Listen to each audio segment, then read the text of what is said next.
Now this is actually a fairly simple case because we only have one thing on a timeline at this point in time. What if we had multiple things that are happening, in other words, other things and other tracks? Would they be deleted too, or would just the top thing be deleted? This brings us to our next topic about selecting events, and it's very important of what is selected and what is not when you're doing an operation. So let's actually start over again here. Instead of starting a new project, I'm going to hit Control A, which selects everything. So that's the first point to be made about selecting. And you see when something is selected, it turns darker. There's some indication that it's in a selected state.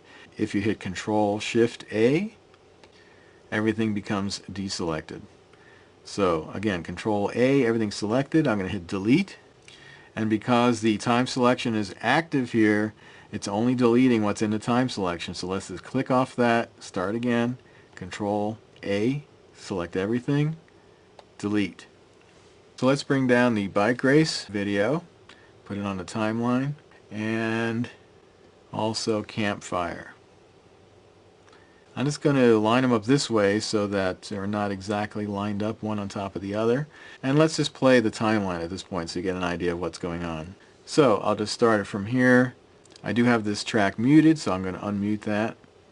And we'll talk a little more later about muting and soloing the tracks. And let's go ahead and play.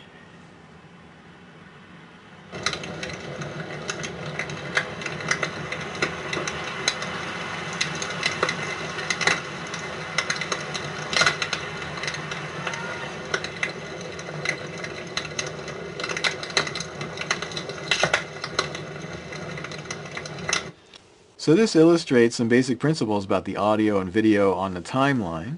At this point in the timeline, we can see the video of the bike race and we can hear the audio of the bike race.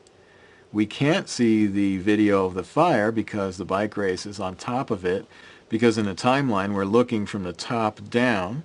So the bike race being fully opaque is obscuring the fire.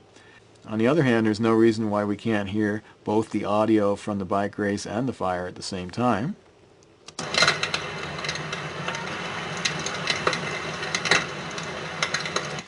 And then of course when the bike race video ends, so does its own audio, which clears the way to see the fire that's down on the lower track as well as still hear it.